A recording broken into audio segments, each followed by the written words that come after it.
மதிமுகம் நேயர்களுக்கு வணக்கம். இது அரசியல் திண்ணை. இன்றைய நமது அரசியல் திண்ணை நிகழ்ச்சியில சிறப்பு விருந்தினராக மூத்த பத்திரிகையாளர், அரசியல் விமர்சகர் தாமோதரன் பிரகாஷ் இணைந்திருக்கிறார். பேசலாம்.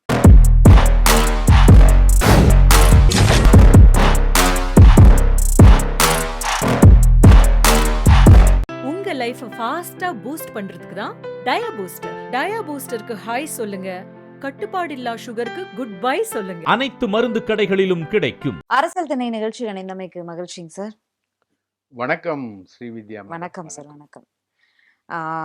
அமித்ஷா அவர்கள் மதுரையில வந்து இந்த நிர்வாகிகள் ஆலோசனை கூட்டம், அதற்கு பிறகு இந்த நிகழ்ச்சியிலையும் பேசியிருக்காரு. முதல்ல எல்லாருமே ஏன் மதுரையை டார்கெட் பண்றாங்க, அது ஒரு கொஸ்டின். அமித்ஷா அவர்கள் உறுதியா சொன்ன மாதிரி ஒடிஷா, மகாராஷ்டிரா, டெல்லியை போல 26ல தமிழ்நாட்டில் தேசிய ஜனநாயக கூட்டணி ஆட்சி வந்து ஆட்சி பிடிப்போம், ஆட்சி நடைபெறும் அப்படின்னு சொல்லியிருக்காரு. முதல்ல ஏன் எல்லாரும் மதுரையை டார்கெட் பண்றாங்க? அங்க ஒரு ஜோசியர் இருக்காரு அகமதாபாத்ல. ஓ. அவர் தான் டார்கெட் பண்ணார். அவர் வந்து கோவிலா மார்க் பண்ணுவார் அமித்ஷாக்கு. இந்த கோவில்ல வந்து இந்த டைம் போனீங்கன்னா அது நல்லா இருக்கும். அவரும் என்ன பண்ணுவாரு, இந்த டூர் போற மாதிரி கட்சியோடைய மாநில கட்சி அலுவலகங்களையும் கட்சியோட ஆக்டிவிட்டிஸையும் பார்க்குற மாதிரி அந்த கோயிலுக்கு போவார். மதுரை மீனாட்சி அம்மன் கோயிலுக்கு போயிருந்தாரு. ஓகே. இந்த சமயத்துல, இந்த மாசத்துல, இந்த தேதியில, இந்த லக்கணத்துல போனோம் அப்படின்னு குறிச்சு கொடுப்பாங்க அமித்ஷாக்கு. ஸோ மதுரையை குறி வச்சது அமித்ஷா இல்ல, ஒரு ஜோசியர். ஜோசியர் வந்து அமித்ஷாவோட ராசிக்கு மதுரை மீனாட்சி அம்மனை வந்து தரிசனம் பண்ணா சரியா இருக்கும்னு சொல்ல அவரு வந்திருக்காரு. வந்த உடனே எல்லாரும் கிளப்பி விட்டாங்க. அவர் வந்து ராமதாஸை சந்திக்க போறாரு, அன்புமணியை சந்திக்க போறாரு, பஞ்சாயத்தை தீர்க்க போறாரு, அதுக்கப்புறம் எடப்பாடியை சந்திக்க போறாரு, ஓபிஎஸ்சியும் சந்திக்க போறாரு, தேசிய ஜனநாயக கூட்டணி சிக்கலை தீர்க்க போறாரு, சசிகலாவை கூட பார்ப்பாரு ரகசியமா அப்படிலாம் கிளப்பி விட்டாங்க. கடைசியில பார்த்தா அவர் யாரையுமே பார்க்கல. வந்தாரு, மீனாட்சி அம்மனை தரிசனம் பண்ணாரு, கட்சியுடைய கோர் கமிட்டி மீட்டிங் ஒன்று ஏற்பாடு பண்ணியிருந்தாங்க. அந்த மீட்டிங்ல அவர் கலந்துக்கிட்டாரு. அதுக்கப்புறம் கட்சியுடைய நிர்வாகிகள் மண்டல அளவில், மாவட்ட அளவில் இருக்கக்கூடிய நிர்வாகிகள் ஒரு 6000-லேருந்து 8000 பேர் கலந்துக்கிற ஒரு நிகழ்ச்சியில் கலந்துக்கிட்டாரு. அந்த நிகழ்ச்சியில் பார்த்தீங்கன்னா நம்ம அண்ணாமலை வந்து பயங்கரமா ஒரு வரவேற்பு பயங்கரமா செட்டப் பண்ணியிருந்தாரு. அதுக்காக சுரேந்தர்னு ஒருத்தருக்கு காசு கொடுத்து கூ வச்சிருந்தாரு. அது இயற்கையான அண்ணாமலை அவர்கள் பேரை சொன்னதும், அவர் ஸ்டேஜுக்கு வந்ததும் அவரை உட்கார விடலையே. அவர் இப்படின்றாரு, யாரும் அமைதியாகலே கையில இதை வச்செல்லாம் சுத்திட்டு இருந்தாங்களே சார். ஆமா, அதெல்லாம் இயற்கையா அண்ணாமலை அவர்களுக்கு இயற்கையான, அவர் எங்க போனாலும் அவர் ஒரு ஆரவாரம் கிளம்புது. அப்ப இது இயற்கையான, எங்க போனாலும் அவர் ஒரு டீமை செட் பண்ணிடுவாரு. சுரேந்தர்ன்றவர் வந்து மாவட்ட தலைவர் பாஜகவுக்கு. அவர்கிட்ட காசை கொடுத்து ஒரு 50 பேரை இதுக்குன்னே, அவங்க பிஜேபிலாம் கிடையாது, இந்த மாதிரி சுத்துறதுக்குன்னே ஒரு 50 பேர். அதாவது வருங்கால ஜனாதிபதி வாழ்க அப்படின்னு ஒருத்தன் லிவிங்ஸ்டன் படத்துல கூவான்ல, என்ன கூவுறாண்டா இல்லைன்னா எனக்கு அந்த ஃபீலிங் வந்துருச்சு உங்களை பார்த்த உடனேன்னு. அது மாதிரி இப்போ வந்து அண்ணாமலை வந்து எப்படியாவது மத்திய மந்திரி ஆகணும், இல்லைன்னா தேசிய அளவில் ஒரு பொறுப்பு கொடுக்கணும். அண்ணாமலையை மாற்றினதுக்கப்புறம் அவருக்கு எந்த பொறுப்புமே கொடுக்கல. அவர் மேலே வந்து ஊழல் குற்றச்சாட்டுகள் ரொம்ப அதிகமாக பெருகிடுச்சு. எல்லார்கிட்டையும் கலெக்ஷன் பண்ண அமௌண்ட் எல்லாத்தையும் கணக்கு போட்டு பார்த்தா குறைந்தபட்சம் ஒரு 2000-3000 கோடி அண்ணாமலை அடிச்சிருக்காரு. 2000 கோடி அண்ணாமலை அப்படின்னு தான் அமித்ஷாவே சொல்றாரு. அப்படி இருக்கும்போது அதே அமித்ஷா முன்னாடி அவர் வந்தா மக்கள் வந்து ஓன்னு கத்துற மாதிரி ஒரு சீனை போட்டு எல்லா வேலையும் பார்க்குறாரு. அமித்ஷா அதை கண்டிக்கவே இல்லை. அந்த இதோ வந்து அவரு கண்டிக்கவே இல்லை. இல்ல, கடந்த முறையெல்லாம் வந்து இந்த மாதிரி அண்ணாமலை அவர்கள் பேரை சொல்லும்போது, இப்படி ஒரு அப்ளாஷ் வரும்போது பிரதமர் அவர்கள் கூட தட்டி கொடுத்த சம்பவம்லாம் இருக்கு. அந்த அந்த காட்சியை பார்த்துட்டு தோல்ல வந்து சபாஷ் அப்படின்னு தட்டி கொடுக்குற மாதிரி ஒரு காட்சியெல்லாம் இருந்துச்சு. இந்த முறை அமித்ஷா அவர்கள் பெரிதும் ரியாக்ட் பண்ணல தான். ரியாக்டே பண்ணல. ஆமா. கண்டிக்கவே இல்ல. ம். அவரு மோடியின் அமைச்சரவையில் என்னுடன் இருக்கும் திரு எல் முருகன் அவர்களே அப்படின்னு கடந்து போறாரு அவரு ம். பேச்சிலேயே. இவரோட விஷயங்களை கண்டுக்கவே இல்லை. ம். அவரு எவ்வளவு செட்டப்பை பார்த்திருப்பாரு, அவரு எவ்வளவு பேரை செட் பண்ணியிருப்பாரு, ஆமா. எவ்வளோ நாடகங்களை அவர் அரங்கேற்றி இருப்பாரு. ம்ஹும். ரைட்டுங்களா? அவருக்கு எதிராக தீர்ப்பு கொடுத்த ஒரு நீதிபதியே மர்மமான முறையில் இறக்கிறதுக்கு இறந்த புகார்ல அவர் இருக்காரு. அதை விட பெரிய செட்டப்பா இந்த செட்டப்பு, இவர் பண்ண செட்டப்பு அதெல்லாம் கிடையாது. இந்த மாதிரி அரசியல்ல நாங்க எவ்வளவோ பார்த்துட்டோம்டா சின்ன பையா, நீ வந்து புதுசா செட்டப் பண்ணி காட்டுறியா நீ எனக்கு அப்படின்ற ஒரு நோக்கம் தான் அமித்ஷாக்கு இருக்கு. ஒடிஷா, மகாராஷ்டிரா, டெல்லியை போல 2026ல தமிழ்நாட்டுல தேசிய ஜனநாயக கூட்டணி ஆட்சி அமையும் அப்படின்னு சொல்லியிருக்காரு. அதிமுக தரப்புல இருந்து கூட்டணி ஆட்சியெல்லாம் கிடையாது, கூட்டணியில நாங்க தேர்தலை சந்திக்கிறோம் அப்படின்னு ஒரு முறை சொன்னாங்க. அதற்கு பிறகு ஒரு சில முறைகள் மீண்டும் மீண்டும் அமித்ஷா அவர்கள் வந்து கூட்டணி ஆட்சி கூட்டணி ஆட்சின்னு சொல்லிட்டு இருந்தாலும் அதிமுக தரப்புல இருந்து நேற்று பேசினா இப்ப வரைக்கும் எந்த ரியாக்ஷனுமே இல்லையே. அவங்க கிட்ட ரியாக்ஷனே இருக்க முடியாது. ஒரு இங்கிலீஷ்ல ஒரு பழமொழி இருக்கு, பெக்கர்ஸ் ஆர் நாட் சூசஸ். அதாவது நான் வந்து பிச்சை எடுக்கிறேன்னா நீங்க பிச்சை போட போறீங்களா இல்லை அந்த கேமராமேன் பிச்சை போட போறாருன்றத நான் சூஸ் பண்ண முடியாது. நீங்க எவ்வளவு பிச்சை போடுவீங்கன்றதையும் நான் சூஸ் பண்ண முடியாது. உங்க மனசுக்கு எவ்வளவு தோணுதோ அதான் பிச்சை போடுவீங்க, அவர் மனசுக்கு எவ்வளவு தோணுதோ அதான் பிச்சை போட முடியும். அந்த கண்டிஷன் தான் ஏடிஎம்கே உடைய கண்டிஷன். அவங்க வந்து கிட்டத்தட்ட பெக்கர்ஸ் ஆர் நாட் சூசர்ஸ் அப்படின்ற கண்டிஷன்ல தான் ஏடிஎம்கே உடைய கண்டிஷன். ஏடிஎம்கேல வந்து பல விஷயங்கள் அதிமுக பாஜக கூட்டணியில இன்னைக்கு வரைக்கும் கிளியர் ஆகல. ஓபிஎஸ் வந்து அதிமுக கூட்டணியில இருக்காரா? ஓபிஎஸ் அவர்களா? ஓபிஎஸ் அவர்கள் அவர் என்ன பண்றாரு, எங்க இருக்காருன்னு யாருக்குமே தெரியலையே. அவர் அதிமுக கூட்டணி இவங்க வர்றதுக்கு முன்னாடி இப்போ டிடிவி தினகரன் சொல்ற மாதிரி எங்க கூட்டணியில தான் வந்து எடப்பாடி இணைஞ்சிருக்காரு. ஆமா, அது ஒரு பெரிய ட்விஸ்டா இருக்கு. அவர் திடீர்னு ஏன் இப்படி பேசுறாரு அப்படிங்கிறது. அதிமுக போய் இணைய வேண்டிய அவர் டிடிவி தினகரன் அவர்கள் எடப்பாடியை அசிங்கப்படுத்துறாரா, இல்ல எம்ஜிஆர் அவர்களாலும் ஜெயலலிதா அவர்களாலும் இப்படி உருவாக்கப்பட்ட ஒரு அதிமுகன்ற கட்சியை அவமானப்படுத்துறாரான்னு புரியல. அவர் சொல்றதுல ஒண்ணு ஃபேக்ட். அவர் தான் முதல்ல தேசிய ஜனநாயக கூட்டணியில இருந்தாரு. அண்ணாமலை உருவாக்கிய தேசிய ஜனநாயக கூட்டணி தானே உண்மையான கூட்டணி. எடப்பாடி உருவாக்கிய தேமுதிக, அதிமுக, எஸ்டிபிஐ இந்த கூட்டணி தனி. அண்ணாமலை உருவாக்கிய பாமக, பாஜக, புதிய தமிழகம், கிருஷ்ணசாமி எல்லாருமே தனி. அந்த கூட்டணியில வந்து டிடிவி தினகரன் இருந்தாரு, அவர் தேனி தொகுதியில போட்டி போட்டாரு. ஓபிஎஸ் இருந்தாரு, அவர் ராமநாதபுரம் தொகுதியில போட்டி போட்டாரு. இந்த மாதிரி வித்தியாசமான அணி அது. அந்த அணி வந்து 18% ஓட்டு வாங்கிச்சு. அதிமுக அந்த அணியில அப்ப இல்ல. பார்லிமெண்ட் தேர்தல் அப்ப அந்த அணியில இல்ல. சட்டமன்ற தேர்தலில் இருந்தாங்க. ஓபிஎஸும் அதிமுக இருந்தாரு, அவங்களும் அந்த அணியில இருந்தாங்க. ஆனா இப்போ அதிமுக அந்த அணியில இல்ல போன பார்லிமெண்ட் தேர்தல்ல. ஸோ இப்போ வந்து அவர் வந்திருக்காரு. அப்போ இப்போ கேள்வி என்னன்னா, ஓபிஎஸ் இருந்த அணிக்கு எடப்பாடி வந்திருக்காரு, ஓபிஎஸ் அந்த அணியில இருக்காரா? அமித்ஷா அவர்கள் தமிழகம் வரும்போதும் சரி, பிரதமர் அவர்கள் தமிழகம் வரும்போதும் சரி, எங்கேயுமே ஓபிஎஸ் அவர்கள் வந்து சந்திக்க முயன்றிருக்கிறாரு. பக்கத்திலே ரூம் போட்டெல்லாம் காத்திருந்தாரு. ஆனா சந்திக்கவே வழி இல்லையே, மேடையில கூட ஏற்றலையே அவரை. அப்படிங்கும்போது அவர் அந்த கூட்டணியில இருக்கார் அப்படின்னு ஓபிஎஸ் அவர்களை நிராகரிச்சு விட்டது, புறக்கணிச்சு விட்டது பாஜக அப்படின்னு தானே சொல்றாங்க.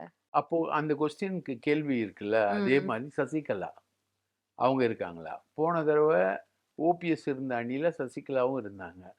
ஓபிஎஸ்க்கு வாக்கு வாங்குறதுக்கு சசிகலாவும் அவங்களோட இன்ஃப்ளூயன்ஸை யூஸ் பண்ணாங்க. அதுக்கு முன்னாடி அவங்க தேர்தலை புறக்கணிச்சாங்க. போன தடவை வந்து அவங்க அந்த அணியில இருந்தாங்க. இன்னைக்கு அவங்க அந்த அணியில இருக்காங்களா? சசிகலா, ஓபிஎஸ் இல்ல அந்த அணியில இருக்காங்களா இல்லையான்றது தெரியல. ரைட்டுங்களா? நான் எந்த காலத்திலும் ஓபிஎஸ்ஐ சேர்க்க மாட்டேன் அப்படின்னு எடப்பாடி பழனிசாமி ஸ்டேட்மெண்ட் கொடுத்திருக்காரு. அப்போ ஓபிஎஸ் எங்க இருக்காரு? அனாதியா ஒரு திரிசங்கு சொர்க்கத்துல தொங்கிக்கிட்டு இருக்காரு அவரு. நரகத்துக்கும் போக முடியாமல் சொர்க்கத்துக்கும் போக முடியாமல் தொங்கிக்கிட்டு இருக்காரு. ஓபிஎஸ் எவ்வளோ பெரிய தலைவர், அதிமுகவுடைய ஒருங்கிணைப்பாளராக இருந்தவர். அவங்க ஓபிஎஸும் எடப்பாடியும் சேர்ந்து தானே ஏ ஃபார்ம் பி ஃபார்ம் எல்லாத்துலேயுமே கையெழுத்து போட்டாங்க, இன்ஃப்ளூயன்ஸ் பண்ணாங்க. அன்னைக்கு அவ்வளோ இன்ஃப்ளூயன்ஸ் பண்ண ஓபிஎஸ் இன்னைக்கு எங்க? ரைட்டா? அதே மாதிரி பாமக எங்க?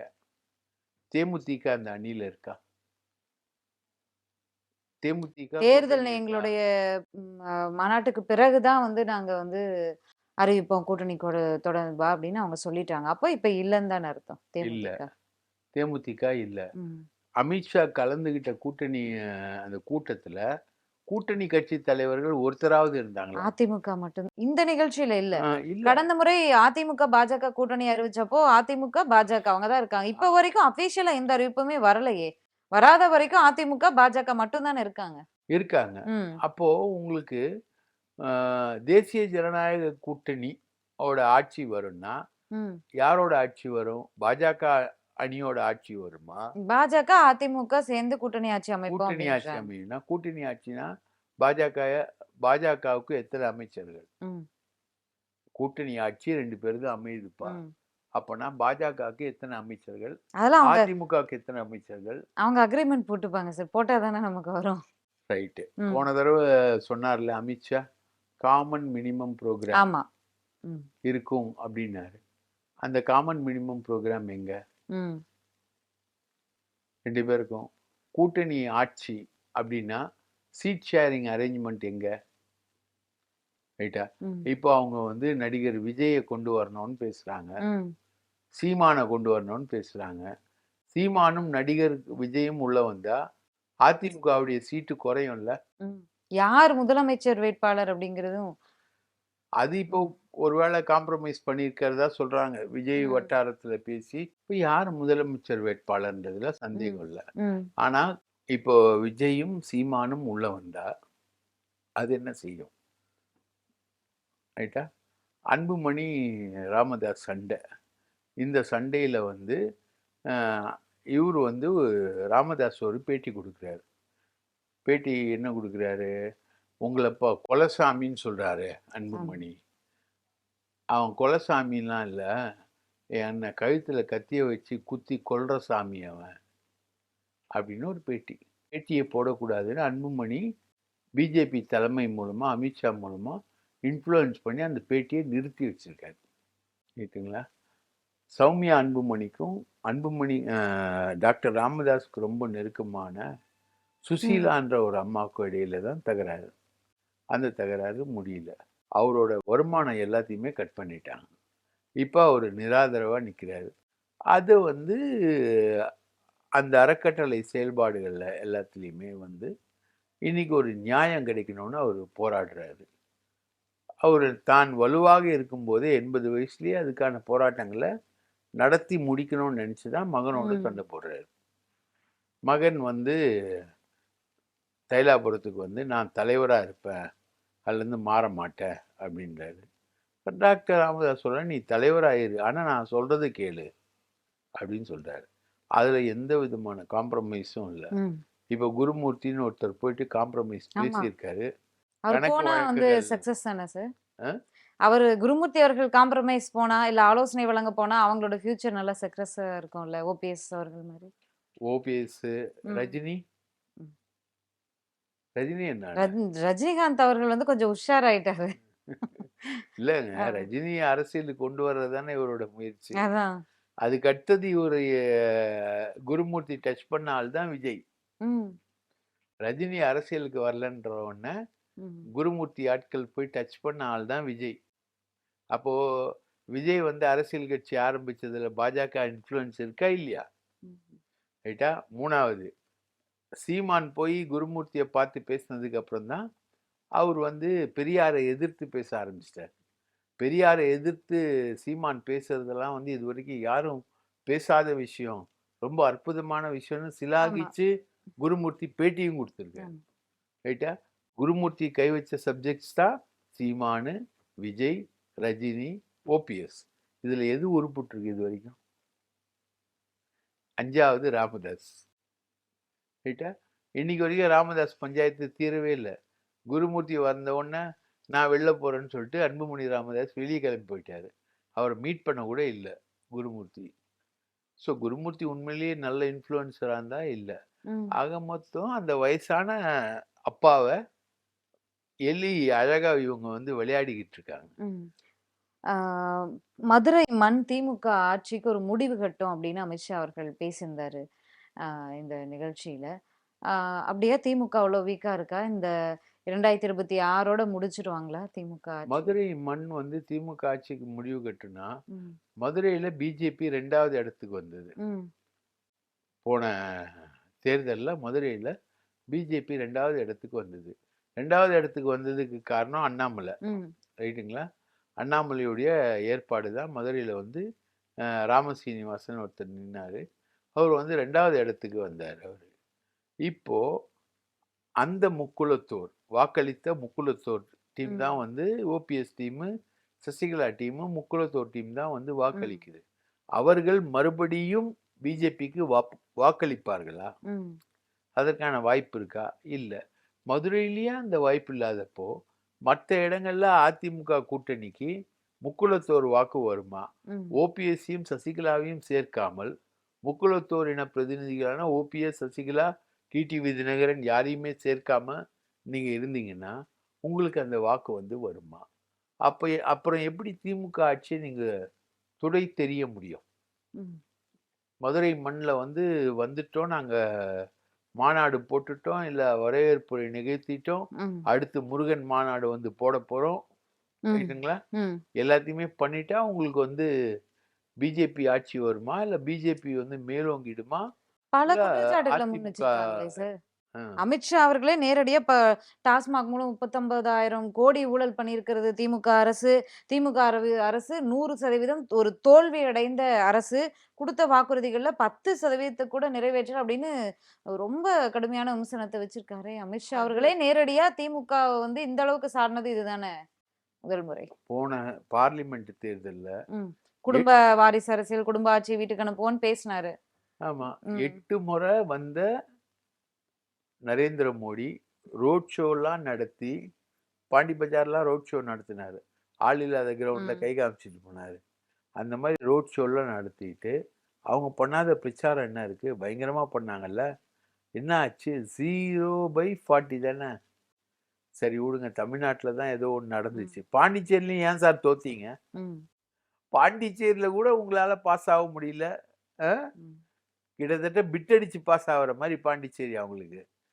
அந்த இடத்துல கூட நீங்க பாஸ் ஆக முடியல. தமிழ்நாடு அரசியல்ன்றது வேற. ஆன்டி பிஜேபி அரசியல் பெரிய அளவுக்கு ஊடுருவி இருக்குன்னு சொல்லலாம். ஆனா பாண்டிச்சேரியில ப்ரோ பிஜேபி அரசியல் தானே இருக்கு.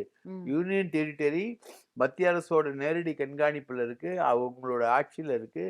அந்த இடத்துலயே உங்களால பாஸ் ஆக முடியலையே. ஏன்?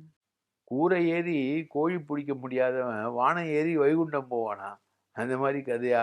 பாண்டிச்சேரியில இப்ப எங்க புசி ஆனந்த் இருக்காருல்ல, அவர் வந்து அங்க சிஎம் ஆகிறதுக்கான எல்லா வேலையும் பார்த்துக்கிட்டு இருக்காரு. விஜய் கட்சியில வந்து நின்று நான் வந்து சிஎம் ஆயிடுவேன் அப்படின்றதுக்கான எல்லா வேலையுமே பார்த்துக்கிட்டு இருக்காரு. அந்த மாதிரி கான்ஃபிடன்ஸ் வந்து புசி ஆனந்துக்கே இருக்கும்போது பாஜகவுக்கு எங்க? பாண்டிச்சேரியில இல்லை. பாண்டிச்சேரியிலேயே ஆக முடியாத நீங்க வந்து எப்படி நீங்க வந்து தமிழ்நாடு முழுக்க, தென் மாநிலங்கள் முழுக்க எப்படி நீங்க கொண்டு போவீங்க கட்சியை?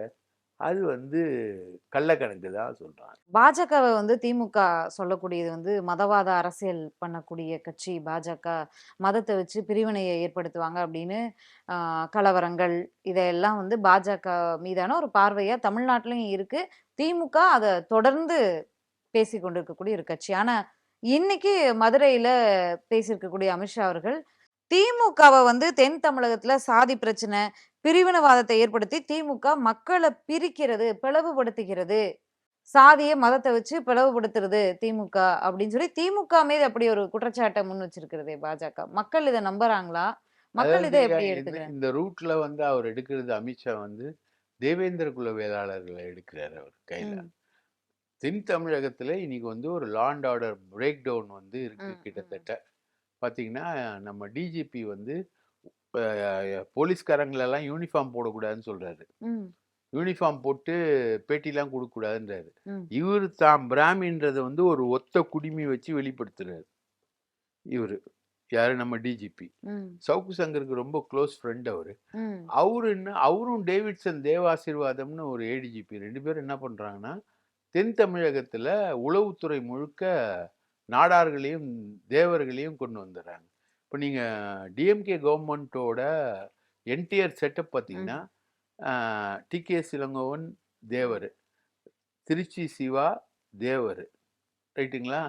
நீங்க அன்பில் மகேஷ் பொய்யாமொழி தேவர், மூர்த்தி தேவர், ஐ பெரியசாமி தேவர், டிஆர் பாலு தேவர், ரைட்டுங்களா? இந்த மாதிரி நீங்க போட்டுக்கிட்டே போகலாம். ஒரு 8 பேர் கிட்டத்தட்ட தேவர்கள் வர்றாங்க. மதுரை பொதுக்குழுல பார்த்தீங்கன்னா முழுக்க முழுக்க ஒரு 4 பேர் அந்த ஸ்டேஜில் இருந்தவங்க தேவர்கள், முக்குளத்தை சேர்ந்தவங்க தான் இருந்தாங்க. ஸோ இது வந்து ஒரு விதமான இன்ஃப்ளூயன்ஸை, ஒரு தவறான முன்னுதாரணத்தை அங்கே ஏற்படுத்துது. ஆனால் அதையும் தாண்டி தேவேந்திர குல வேளாளர் மக்கள் வந்து திமுகவுக்கு வாக்களிக்கக்கூடிய மக்களாக தான் இருக்காங்க. இவங்க வந்து பிஜேபி வந்து தேவேந்திர குல வேளாளர்களுக்கு அந்த பேர் மாற்றத்தில் தேவேந்திரா நரேந்திரா அப்படின்ற மாதிரி மோடி வந்து அங்கே பேசியிருக்காரு. அங்கே ஆனந்தன் ஐயாசாமி மாதிரி சில பேரோட இன்ஃப்ளூயன்ஸு, ஜான் பாண்டியன், கிருஷ்ணசாமி, இப்படி அங்கே தேவேந்திர குல வேளாளர்கள் மத்தியில் வந்து முழுக்க வந்து பிஜேபி தான் ஒரு அணியை வந்து ஏற்கனவே உருவாக்கியிருக்கு, இப்போ உருவாக்கியிருக்கு. ஸோ இந்த மோதல் என்பது அந்த பகுதிகளில் கொஞ்சம் அதிகமாக இருக்கு. முக்குளத்தூர் வாக்குகள் வந்து அதிமுகவுக்கு விழாது. ஏன்னா அந்த 10.5% இடஒதுக்கீடுல முக்குளத்தூர்ல ஒரு மிகப்பெரிய பிரிவினர் வந்து அதில் பாதிக்கப்பட்டாங்க, ரைட்டுங்களா? சீர்மரபினர்னு சொல்லுவாங்க. அந்த பிரிவினர் வந்து பெரிய அளவுக்கு பாதிக்கப்பட்டாங்க. போன சட்டமன்ற தேர்தலையும் அவங்க வாக்கு போடல, பார்லிமெண்ட் தேர்தலையும் வாக்கு போடல. அதனால முக்குளத்தூர் வாக்குகளை வந்து இப்போ ஓபிஎஸ் சசிகலா இல்லாததுனால ஏடிஎம்கே அலையன்ஸ் வந்து பெற முடியாது. அப்போ பிஜேபியும் அங்கே பெற முடியாது. எடப்பாடி இல்லாத பிஜேபியா அங்கே நிற்கும் போது மதுரையிலையும் ராமநாதபுரத்துலேயும் தேனிலையும் முக்குளத்தூர் வாக்குகள் வந்து பிஜேபிக்கு விழுந்தது. இந்த முறை எடப்பாடியோட சேர்ந்து அதிமுகவுடன் கூட்டணி அப்படின்னு வரும்பொழுது அதுக்கான விஷயங்கள் அங்கே இல்லை. அங்கே வந்து ஒரு விதமான மத கலவரத்தையும் சாதி கலவரத்தையும் தூண்டக்கூடிய ஒரு சூழல் என்பது சட்டம் ஒழுங்கு விவகாரத்திலேயே இருக்குது. அதை வந்து தேவேந்திர குல வேளாளர்களோட ஆங்கிள் இருந்து அவங்களுக்கு சப்போர்ட் பண்ற ஆங்கிள் இருந்து தான் அமித்ஷா சொல்றாரு. ஆனா அது உண்மை கிடையாது. அந்த மக்கள், தேவேந்திர குல வேளாளர் மக்கள் முழுக்க முழுக்க திமுக ஆதரவு மக்களாக தான் நிக்கிறாங்க. ஓகே, கடைசியா அந்த இது முருகன் மலைய சிக்கந்தர் மலைன்னு சொல்லக்கூடிய துணிச்சல் எப்படி வந்தது திமுகவிற்கு அப்படிங்கிற மாதிரி பேசியிருக்காரு. அதுல திமுகனுடைய அந்த விஷயத்துல தலையீடும் இல்ல, அரசு சார்பாக எந்த கருத்துக்களையும் பதிவு பண்ணலைங்கிறதே அப்போ ஒரு விமர்சனமாச்சு. திமுகவினுடைய நிலைப்பாடு என்ன அப்படிங்கிற மாதிரியே. இந்த நேரத்துல வந்து திமுகவை கடுமையா இந்த விஷயத்துல சாடுறாரு. சிக்கந்தர் மலை, முருகன் மலைன்னு. அப்போ மதுரையில இதை வச்சு ஒரு அரசியல் பண்ணுவதற்கான ஒரு மிகப்பெரும் திட்டம் வச்சிருக்காங்களா? ஏன்னா முருகன் மாநாடு வேற அவங்க 22ஆம் தேதி அறிவிச்சிருக்காங்க. சபரிமலை என்ன சொல்லுவாங்க, அங்க வாவர் சுவாமின்னு ஒருத்தர் இருக்கார் இல்லையா, வாவரை தொழாம நீங்க வந்து ஐயப்பனை தொழ முடியுமா? வாவர் தானே முக்கியம். வாவர் மசூதி தானே அது. அதே மாதிரி சிக்கந்தர் மலை வேற, திருப்பரங்குன்றம் மலை வேற. சிக்கந்தர் மலையில கறி சாப்பிட்டாங்க அப்படின்றது உங்களுக்கு என்ன பிரச்சனை? ஒருத்தருடைய உணவை வச்சு நீங்க எப்படி டீக்ளாசிஃபை பண்ணுவீங்க? ஒவ்வொருத்தனையும் சீமான் பண்ற மாதிரி நீ வந்து தெலுங்கன், நீ வந்து தமிழன், நீ வந்து மலையாளி அப்படின்ற மாதிரி டீக்ளாசிஃபை பண்ண மாதிரி பண்ணிட்டு போவீங்களா? அந்த மாதிரிலாம் பண்ண முடியாது. இதுக்கெல்லாம் பதில் சொல்ல வேண்டிய தேவை வந்து தமிழக அரசுக்கே கிடையாது, ரைட்டுங்களா? சமுதாய ஒற்றுமைக்கு அடையாளம் தான் சபரிமலை. சபரிமலையை விட ஒரு மிகப்பெரிய உதாரணம் வந்து சிக்கந்தர் மலையும் கிடையாது, திருப்பரங்குன்றமும் கிடையாது. சபரிமலையுடைய வால்யூம் என்னன்னு தெரியும், அங்க போகக்கூடிய பக்தர்கள் என்னன்னு தெரியும், அதோடைய இன்ஃப்ளூயன்ஸ் என்னன்னு தெரியும். அங்க வாவருக்கு பேட்டை துள்ளி பாட்டு பாடி ஐயப்பன் வந்து போற ஐயப்பன்மார்கள் வந்து வாவருக்கு பேட்டை துள்ளி பாட்டு பாடி வாவருக்கு சரங்குத்தியால கல்லெடுத்துட்டு வாவருக்கு வந்து சேவிச்சுட்டு தான் போறாங்க. ஸோ மத நல்லிணக்கத்துக்கு உதாரணம் வந்து சபரிமலை. சபரிமலையோடவா திருப்பரங்குன்றம் மலை இவங்க பண்றது? அதெல்லாம் ஒண்ணுமே இவங்களுடைய இன்ஃப்ளூயன்சஸ் இந்த விஷயங்கள் எதுவுமே நடக்காது. அதெல்லாம் மதுரை மக்களே முறியடிச்சிருவாங்க. நேற்றைக்கு உங்களுடைய காணொளி ஒண்ணு பார்த்தோம். அதுல கைதாவாரா எதிர்க்கட்சி தலைவர் எடப்பாடி பழனிசாமி அவருடைய மகன் கைதாவாரா அப்படிங்கிற ஒரு மாரி ஒரு வீடியோ பேசியிருக்கீங்க. ஏன் எதற்காக அப்படி ஒரு கேள்வியும் அந்த விளக்கத்தையும் குடுத்திருக்கீங்க. அரசியல்லயே தலையீடு இல்ல. அவர் வந்து அரசியல விட்டே ஒதுங்கி தான் இருக்காரு. மற்ற கட்சிகள் போல வாரிசு அரசியல்லாம் கிடையாது அதிமுகவுல. ஆ மிதுன் எடப்பாடி அப்படிங்கிறவர் வந்து அதிமுகவினுடைய எந்த விஷயங்களையும் ஈடுபட மாட்டார் அப்படிங்கிறது தானே எல்லாருடைய கருத்துக்களாவும் இருக்கு. மிதுன் வந்து அரசியல்ல இல்ல, அதிமுகல வந்து வாரிசு அரசியல் இல்ல, அப்படின்ற மாரி இன்ஃப்ளூயன்ஸ் எல்லாம் சொல்றாங்க இல்லையா? ஆனா, மிதுன் வந்து ஒரு முக்கியமான ஆளு. அவங்க கட்சி பதவிகள்ல இல்ல மேடம். உதயநிதியை விட அதிகமான இன்ஃப்ளூயன்ஸ் உள்ளவரு மிதுன். இப்போ உதயநிதிக்காக ஸ்டாலின் வந்து காங்கிரஸ் கூட்டணியை பிரேக் பண்ணுவாரா? பண்ண மாட்டார். ஆனா ஏன்னா கூட்டணி கட்சி தலைவர்களுக்கு நல்ல ஒரு ரெஸ்பான்ஸ் கொடுக்கிறாரு ஸ்டாலின் அவர்கள். உதயநிதிக்காக ஸ்டாலின் வந்து காங்கிரஸ் கூட்டணியோ இல்ல கம்யூனிஸ்ட் கூட்டணியோ இல்ல விசிகா கூட்டணியோ பிரேக் பண்ணுவாரா? பண்ண மாட்டார். ஆனா மிதுனுக்காக பிஜேபியோட கூட்டணி இல்லைன்னு சொல்லி அது வரைக்கும் முந்தின நாள் வரைக்கும் சொல்லியிருந்த எடப்பாடி 2 கார் 3 கார் மாறி போய் அமித்ஷாவை சந்திச்சுட்டு வர்றாரு. எப்படி வர்றாரு? இப்போ உதயநிதி உருவாக்காத அரசியல் நெருக்கடிய மிதுன் வந்து எடப்பாடிக்கு உருவாக்குறாருல. அப்ப யார் கிரேட்டு? மிதுனும் அவரோட அவர் கல்யாணம் பண்ண பொண்ணு வீட்டில் இருக்கக்கூடிய ஒரு உறவினரும் சேர்ந்து ஒரு ஏர்லைன் ஆரம்பிக்கிறாங்க.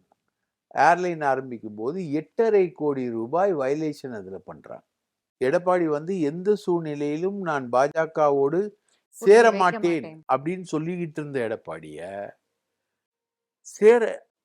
பாஜக வந்து கையில் எடுக்கிறதுக்கு ட்ரை பண்ணுது. குருவோடைய ஜக்கிவாசனோட சிவராத்திரிக்கு வரக்கூடிய அமித்ஷா வந்து நான் எடப்பாடி சரியா வரமாட்டானா, சொல்லி வை, இன்னும் 1 மாசத்துக்குள்ள வரலன்னா உண்டிலனாக்கிடுவேன் அப்படின்னு சொல்லிட்டு போறாரு.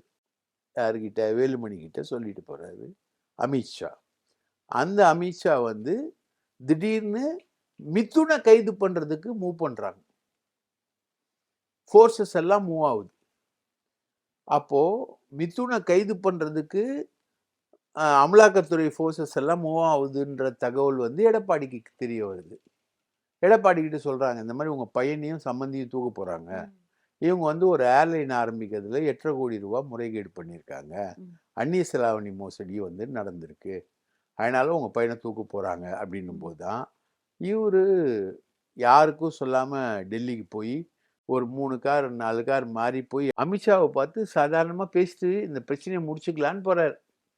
இவங்க தான் மறைமுக கூட்டணியில தானே இருக்காங்க இவங்க அதிமுக எப்பவுமே, அதனால முடிச்சுக்கலான்னு போறாங்க. ஆனா அமித்ஷா நீ அதெல்லாம் முடிக்க முடியாது, நீ கூட்டணி பேசினாதான் முடிக்க முடியும்ன்றார். உடனே KP முனுசாமி CV சண்முகம் எல்லாரையும் கூட்டின்னு போய் உட்கார வச்சு கூட்டணி பேசி அதிமுக பாஜக கூட்டணி அமைந்தது. அப்பயும் அது அதிமுக சொல்லலையே. அப்பவும் அதிமுக சொல்லல. அமித்ஷா அவர்கள் தானே இல்லன்னு தானே மறுத்தாரு. எடப்பாடி அவர்கள் ரிட்டர்ன் வந்ததும் இல்லன்னு தானே. நாங்க காவேரியும் கோதாவரியும் இணைக்க போனோம்னு தானே. ஆமா, தமிழ்நாட்டு பிரச்சனைகள் தொடர்பா பேச போனோம்னு சொன்னாரு. ஆனா உடனே அங்க இருந்து ட்வீட் போட்டாரு அமித்ஷா அவர்கள். ஆமா நாங்க சந்திச்சோம், பேசணும், பாஜக அதிமுக கூட்டணி தொடர்பா தான் நாங்க பேசணும் அப்படின்ட்டாரு. சென்னைக்கு வந்து முடிச்சுட்டே போயிட்டாரு.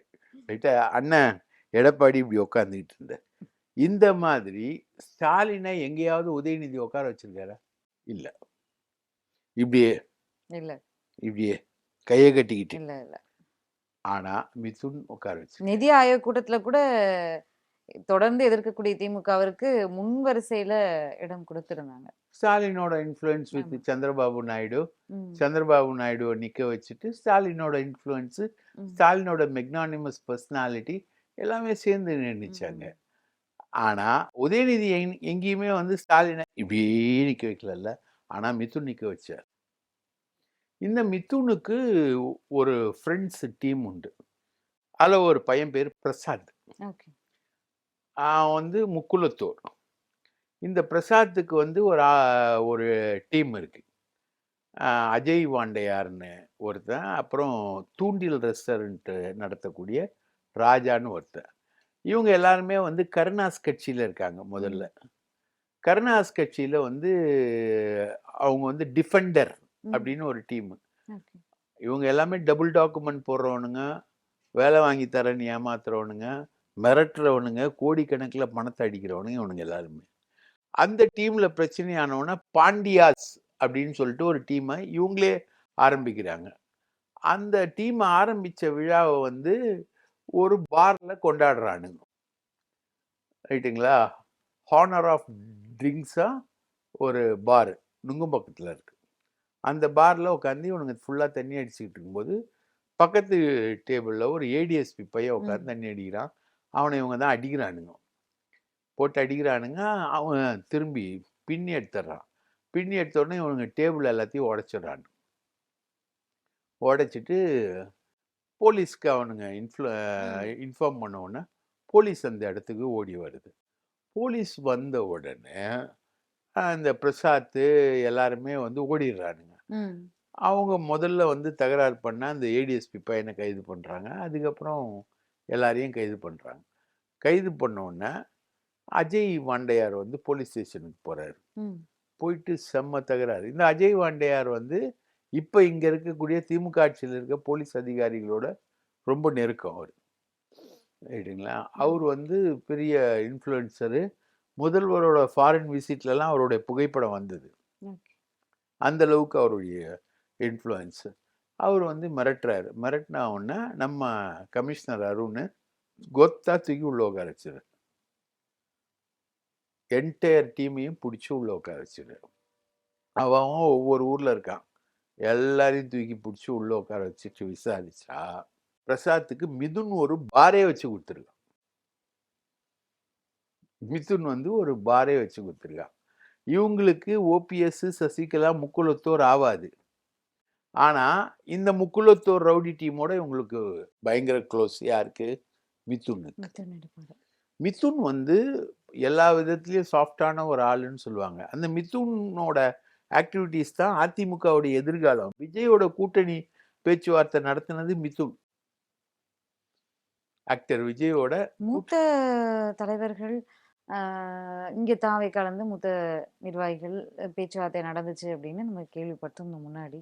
ரகசிய பேச்சுவார்த்தை பல கட்டமா நடந்துச்சு அப்படின்னு. ஆனா பேச்சுவார்த்தை நடத்தினது மிதுன் எடப்பாடி அவர்கள் தானே? ஓகே. மிதுன் வந்து எடப்பாடியுடைய பிஸ்னஸ் முகம். புரியுதுங்களா? எடப்பாடியோட இன்வெஸ்ட்மெண்ட். எடப்பாடி வந்து பயங்கரமான இன்வெஸ்ட்மெண்ட் இருக்கு. அவருக்கு வந்து ஒரு 100 பினாமி 200 பினாமி இருக்கும் அவருக்கு. அவரு இப்போ அங்கெல்லாம் அந்த ஈரோடு பகுதியிலலாம் ஸ்டார்ச் தொழிற்சாலைகள் இருக்கும். அதிலெல்லாம் முதலீடு போட்டிருக்காரு. பனியன் தொழிற்சாலைகளில் முதலீடு போட்டிருக்காரு. நிறைய தொழிற்சாலைகளில் முதலீடு போட்டிருக்காரு. இந்த முதலீடு அதாவது எடப்பாடியுடைய பிஸ்னஸ் முகம் வந்து மிதுன். ரைட்டுங்களா? அந்த பிஸ்னஸ் முகம் தான் மிதுன்ற அடிப்படையில் தான் அவர் எந்த அளவுக்கு போறாருன்னா ஏர்லைன் ஸ்டார்ட் பண்ண போறாரு. வேலுமணி பையன் ஆல்ரெடி அங்கே ஆஸ்திரேலியாவில் ஃப்ளைட்டெல்லாம் ஓட்டிக்கிட்டு இருக்கான். ரைட்டா? சிங்கப்பூரில் இப்போ கூட ரெய்ட் ஆகிட்டு இருக்கு ஒருத்தருடைய ப்ராப்பர்ட்டி. அந்த ப்ராப்பர்ட்டி எல்லாமே வந்து துபாயில் இப்போ முந்தா நாள் ரெய்டான ஒருத்தரோட சேர்ந்து அவர் வந்து ஒரு குப்பை எடுக்கக்கூடிய கான்ட்ராக்டை அங்கே பண்ணுறாரு. சென்னையிலையும் பண்ணுறாரு வேலுமணி. இன்னைக்கு வரைக்கும் பண்ணிக்கிட்டு இருக்காரு. ஸோ இதுதான் வேலுமணி. ஸோ இதோட இன்னொரு சைடு வந்து மிதுன் வந்து இன்வெஸ்ட்மெண்ட் டீட்டெயிலு இது பணம் நிறைய பொருளுது. அவருடைய சகவாசம் யாருன்னா இந்த பிரசாத், அஜய் வாண்டையார், தூண்டில் ராஜான்றவன் வந்து தென் மாவட்டங்களில் இருக்கக்கூடிய எல்லா ரவுடியையும் அந்த ரெஸ்டாரண்ட்டில் தான் வந்து தங்குவாங்க. அவ்வளோ பெரிய இன்ஃப்ளூயன்ஸ் தூண்டில் ராஜாவை கை வச்சது தான் அஜய் வாண்டையார்லாம் எகிர்றதுக்கு பெரிய காரணம். அஜய் வாண்டையாரையும் தூக்கிட்டார் அருண் கிட்ட நீங்கள் மாட்டினீங்கன்னா தப்பிக்கவே முடியாது. அந்த மாதிரி ஒரு ஆள். இப்போது பிரசாத்தோட எல்லாத்தையும் பார்த்தீங்கன்னா ஆராய்ந்து பார்த்தா ஒருத்தனை வந்து 2.5 கோடி ரூபாய் ஏமாத்திருக்கான். பிஸ்னஸ் பண்ணுறேன், பிஸ்னஸ் வாங்கி தரேன், லோன் வாங்கி தரேன்னு சொல்லிட்டு பிரசாத் 2.5 கோடி ரூபாய் ஏமாத்திருக்கான். யார் பேக்ரவுண்டு? ஏடிஎம்கே பீரியடில் எடப்பாடி, அண்ணன் எடப்பாடி பேக்ரவுண்டு. அப்போது இவங்க பிரசாத்தோட வேலையெல்லாம் வேலை வாங்கி தரேன்னு ஏமாத்துறது, போலீஸ் சர்டிஃபிகேட் கொடுக்குறேன்னு ஏமாத்துறது, இந்த மாதிரி வேலைகள் இதுக்கு எல்லாத்துக்குமே மிதுன் உடந்த. அப்போது போலீஸு மிதுனை கைது பண்ணுமா கைது பண்ணாத?